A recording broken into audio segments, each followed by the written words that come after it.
Hello friends, welcome back to my channel. कैसे हो आप सब लोग? आई हो आप सब लोग बहुत अच्छे होंगे, स्वस्थ होंगे और मस्त होंगे। और ये दिन था, आई थिंक मंगलवार का दिन था। मेरे ब्लॉग 2-3 दिन लेट हो रहे हैं क्योंकि बीच का 1-2 दिन मैंने अपलोड भी नहीं किया और ब्लॉग भी नहीं बनाया, तो कुछ दिनों बाद ये कंटिन्यू भी हो जाएगा सही से। मंगलवार का दिन इसलिए है कि सुबह सुबह मैं ड्रेस वगैरह क्यों कर रही हूँ, क्योंकि मेरे बेटा ना सुबह उठा था तो मुझे लग रहा था, उसके चेहरे से ही पता चल जा रहा था मुझे कि उसकी तबीयत थोड़ी सी ख़राब है, नासाज है। तो मैंने थोड़ा सा देखा कि चलो देख रही हूँ, ये क्या है कि नहीं तबीयत ख़राब, लेकिन माँ हूँ ना, मैं समझ गई थी इसकी तबीयत ख़राब है। तो फिर मैंने इसका नापा तो उस समय इसको बुखार था 99 से ऊपर था। तो इन्होंने कहा कि फिर मैंने सोचा दवा पिला के भेज दूँ।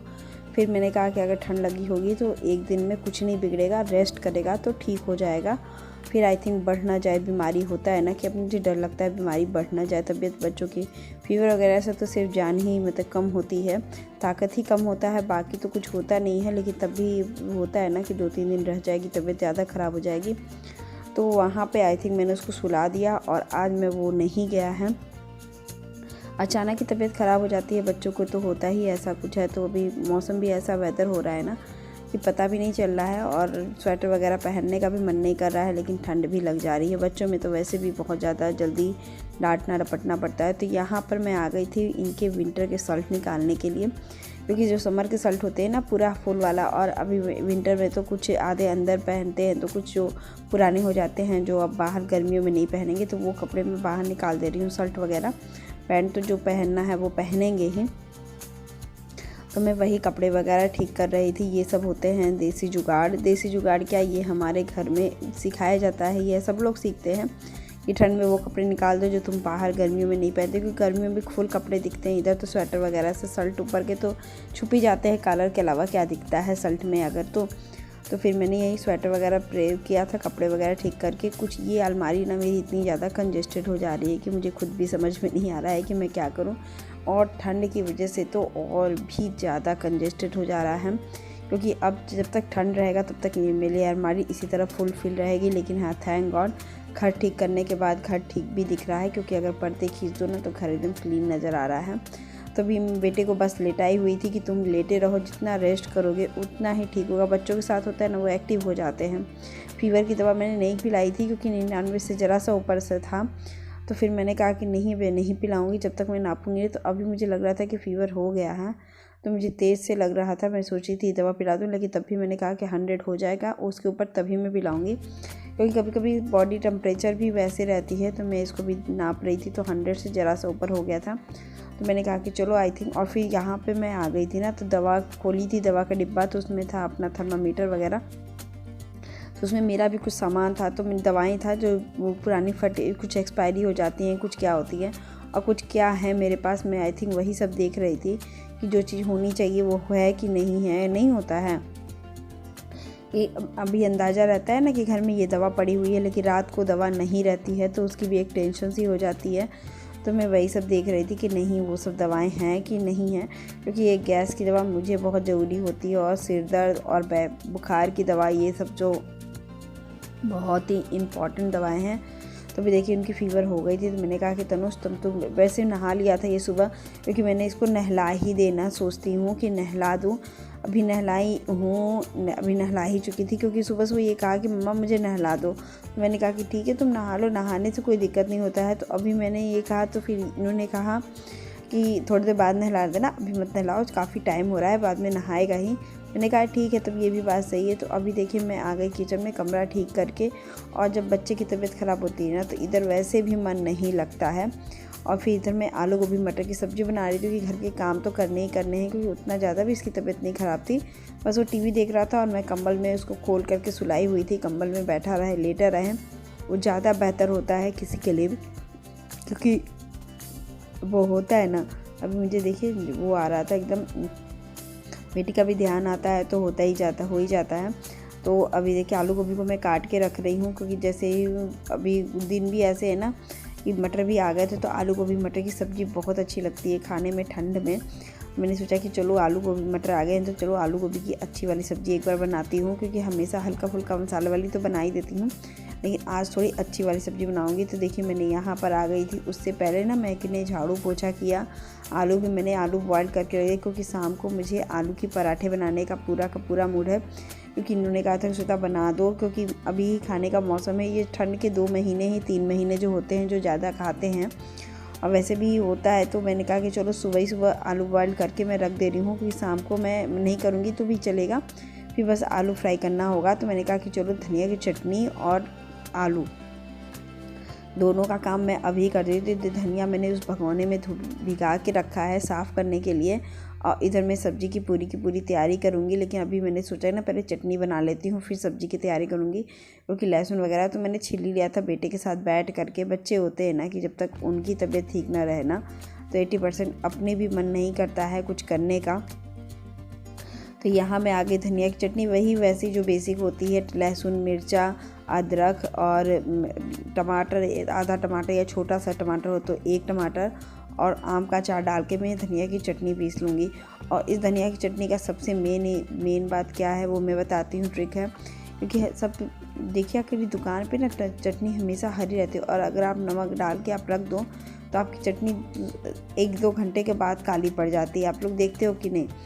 तो मैंने इससे पूछा तो उन्होंने बताया कि आप कभी भी चटनी में नमक मत डाल के रखिए, नमक डालेंगे तो हरी नहीं रहेगी। तो मैं क्या करती हूँ ना, पहले तो चटनी अब एक इतना तो बनती नहीं है कि एक ही टाइम में ख़त्म हो जाए, वो 1-2 दिन के लिए बन ही जाती है। मेरी तो बन जाती है भाई।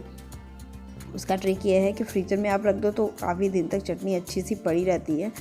तो मैं क्या करती हूँ ना, फाइन पेस्ट बनाती हूँ उसकी, और आप एक बंद कर जैसे डाल दीजिए उसमें। मैं जितनी मुझे चटनी निकालनी होती है मैं निकालती हूँ बिना नमक और बिना कुछ के, बस इसका पेस्ट बना के ही मैं चटनी का वो बना के ही मैं इसमें रख देती हूँ। इसमें नमक वगैरह कुछ भी नहीं रखूँगी, और जब भी मैं इस चटनी को नमक डाल के दूँगी ना तो एकदम ग्रीन बनी रहेगी एकदम। ये मेरी ट्रिक है और आप भी फॉलो करना।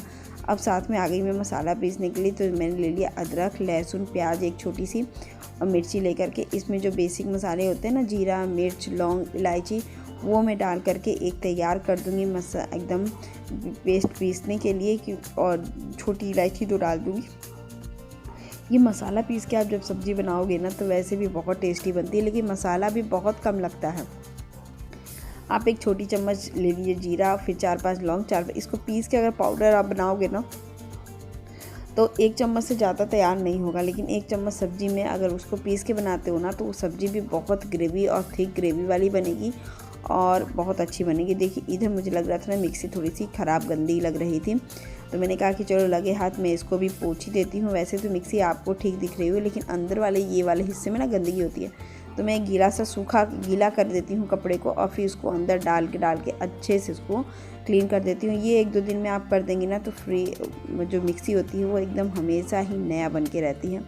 तो देखिए उधर मेरी मसाले भी पीस के तैयार हो गया, इधर मैंने तेल भी डाल दिया है, और अब मैं बनाने जा रही हूँ सब्ज़ी फटाफट से। तो मैंने टमाटर और प्याज थोड़ा सा डाल दिया है, और क्योंकि प्याज इसमें भी डाला है मैंने तो फिर उसमें ज़्यादा नहीं डाला है। फिर वही फटाफट से मैं ये मसाले डालूँगी, और एकदम ही इसके साथ में हल्दी नमक और थोड़ी सी लाल मिर्ची पाउडर और धनिया पाउडर थोड़ा सा डाल दूँगी, ज़्यादा नहीं। वो ऑप्शनल है, डालिए या मत डालिए। मैं तो कभी कभी डाल देती हूँ क्योंकि मम्मा कहती है कि वो ठंडा थोड़ा कम करता है गरम मसाले, और ये डाल के ना कलर बहुत अच्छा आता है। इसको फिर मैं भुनने को लगा दूँगी। इसके साथ सिर्फ रोटी चावल बनाऊँगी। आई थिंक ये सब्ज़ी बहुत ही टेस्टी बनी थी, क्योंकि मुझे तो बहुत टेस्टी लगती है ऐसी सब्ज़ी बन के तैयार होती है। इसके साथ पूड़ी के साथ भी अच्छी लगती है। एक दिन मैं बनाऊँगी पूड़ी के साथ, एकदम मतलब वैरायटी टाइप का जो बनाना होता है मैं बनाऊँगी, क्योंकि मुझे खाने का शौक़ है। फल फूल का उतना नहीं रहता। मेरे हस्बैंड भी कहते हैं तुमको बस खाने का शौक़ है, खाने में ये बना दो वो बना दो, लेकिन कभी भी फल और दूध वगैरह नहीं लाना चाहती है। एक दिन तो हमेशा ही बोलते हैं, और अभी किसी दिन बोल देंगे, गुस्सा में भी बोल देंगे ये मुझे। तो इधर देखिए मेरे आटा भी गूंद गया था, तब तक मेरे मसाले भुन रहे थे।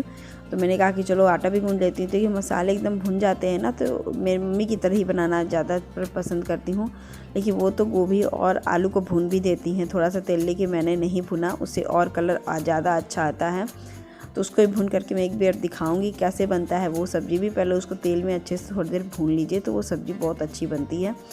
तो मैंने वो नहीं बनाया, तो मैंने ऐसे ही फटाफट डाल दिया, क्योंकि थोड़ा हेल्थ का भी ध्यान देना पड़ता है। टेस्ट तो आता है, थोड़ा सा कम हो जाता है उससे टेस्ट, लेकिन हाँ सब्ज़ी तो भी बहुत ही टेस्टी बन के तैयार होती है।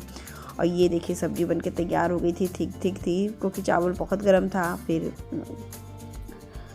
तो उसके बाद में आपसे हेलो फ्रेंड्स, और रात को मैंने कुछ भी नहीं दिखाया, ब्लॉग को मैंने एंड नहीं कर पाए क्योंकि छोटा सा ही ब्लॉग सुबह का कुछ ज़्यादा स्पेशल था नहीं, तो मैंने सब कुछ दिखाया था आपको। उसका शाम को मैंने बनाने वाले थे, मैं बहुत कुछ मार्केटिंग भी थोड़ा करने वाली थी, वो भी था। और बेटे को भी कुछ पढ़ा के दिखाने वाली थी कि कैसे मैं मैनेज करती हूँ बेटे को पढ़ाना, और ये सब चीज़ें बहुत कुछ था। लेकिन जैसे ही मैं सडनली दूध वगैरह लेकर मैं आई ना घर में शाम को 5 बजे, मेरे सिर में इतना हेडेक कि मुझे वोमिटिंग होने लगी। अब वोमिटिंग होने लगी, थोड़ी सी फीवर टाइप की भी लग रही थी, तो और फिर बेटे की भी तबीयत थोड़ी सी ख़राब थी, तो मुझे टेंशन हो गई। ये इनको मैंने फ़ोन किया तो इन्होंने कहा कि तनुष का तो दवा ला रहे हैं, तुम देख लो अपना। तो मैंने कहा कि मेरे सिर दर्द की दवा है और बुखार की भी दवा है, अगर कुछ होगा तो मैं एक्स्ट्रा कुछ कर लूँगी। फिर ये लेट आने वाले थे, तो ये आए रात के 7:30 बजे। मैंने तब से कंबल ओढ़ के सिर्फ लेटा रहा, सोया रहा। बाबू को भी बगल में बैठा ही रही, मोबाइल दिखाती रही और टीवी देखता रहा। वो उसकी भी तबीयत थोड़ी ठीक नहीं थी, तो वो भी ठीक था। तो इसलिए चक्कर में ना मेरा पूरा का पूरा शेड्यूल ही इतना मिसमैनेज हो गया कि मैंने कुछ नहीं। फिर उसके बाद रात के 9:30 बजे मैं उठी, आलू का पराठा बनाना था मुझे, तो चटनी वगैरह तो मैंने सुबह ही पीस लिया था और आलू बॉयल कर दिया था। तो फिर इन्होंने भूना आलू, उससे पहले मैं जब 5 बजे गई ना, उससे पहले मैंने भून के रखा था, उस आलू को भून दिया था जैसे नॉर्मल जैसे मैं भूनती हूँ। तो वो रेसिपी मुझे शेयर नहीं करनी थी, तो मैंने उसका रिकॉर्ड भी नहीं किया, बस मैंने सडनली उसको जल्दी भून दिया था क्योंकि मेरी हल्का था दर्द हो रहा था। तब तक बाबू मेरा मोबाइल देख रहा था। और आलू कैसे मैं बनाती हूँ, भूनती हूँ, और वो सब का विधि मैंने बहुत बार बता दिया था, तो मैंने कहा कि चलो मैं बताती नहीं। उसके बाद जब मैं 10 बजे में जब रिलैक्स हुई, दवा खाई, सिर दर्द ख़त्म हुआ, ये आए चाय बना के दिए, नमकीन चाय मैंने खाया। और फिर इनकी भी थकान बहुत थी क्योंकि ये दूर साइड पे भी चले गए थे।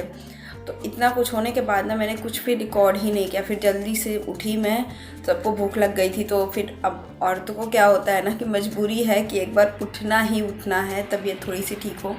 क्योंकि यहाँ बेटा भूखा, पति थक के आए थे, तो मतलब उनको भी कुछ खिलाना पिलाना, मतलब कि ऐसा हो गया था ना कि अगर मैं कहीं और रहती तो मैं नहीं उठती। लेकिन फिर ये कहे कि वही होता है ना कि मैं जल्दी बीमार नहीं पड़ती हूँ। मैं ये भी कह रहे थे उस दिन कि कभी तुम बीमार नहीं पड़ती हो, जैसे डरली बहुत ज़्यादा कभी बीमार, ऐसे नॉर्मल मुझे नहीं बीमारी होती है। भगवान की कृपा है कि मुझे नॉर्मल ठंड वगैरह नहीं लगती है जल्दी, तो फिर मैं वैसे नॉर्मल रहती हूँ। मैं इनके 7-8 साल हो गए मेरी शादी को, मतलब 2015 मतलब 2022, 7 साल तो हो ही गए। तो 8वां चल रहा है हमारी शादी को। लेकिन मैं कभी ऐसे सडनली ऐसे नॉर्मल जो बीमार होते हैं ना, जैसे ठंड लग गई, गर्मी लग गया, ताप लग गया, ये सब मुझे बीमारी नहीं होती है। तो फिर उसके कारण कुछ भी मैंने नहीं शूट किया, तो मैंने ब्लॉग को भी अंत नहीं किया। आई होप इस बात का इग्नोर करेंगे। और मैं उस ब्लॉग को आज के ब्लॉग में, जब इसके बाद वाला ब्लॉग जाएगा, तो उसको सुबह मॉर्निंग से मैंने शूट किया है, तो मैं उसमें बहुत कुछ दिखाऊंगी आपको। आई होप आप आज का ब्लॉग आप, क्योंकि हम औरतें ना सच बताते हैं, बीमार रहें या कुछ भी रहें, ज़रूर से काम करना पड़ता है।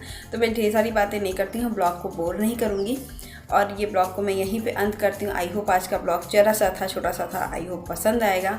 और हम औरतें की मजबूरी आप लोग जान ही सकते हो कि उठना ही उठना है और काम करना ही करना है, भले हम अपना वर्क ना करें, शूट ना करें, लेकिन करना तो सब पड़ता है। लेकिन मैंने दिखा नहीं पाया, एक बार का दिखा दिया था क्योंकि वो स्टैंड में मैंने कैमरा ट्राइपॉड पे लगाया था, इसलिए मैं दिखाती थी। इस बार का मैं लगाई भी नहीं थी, तो मुझे उठने के साथ ही वोमिटिंग जैसी फील हो रही थी, तो मैं कुछ भी नहीं कर पा रही थी।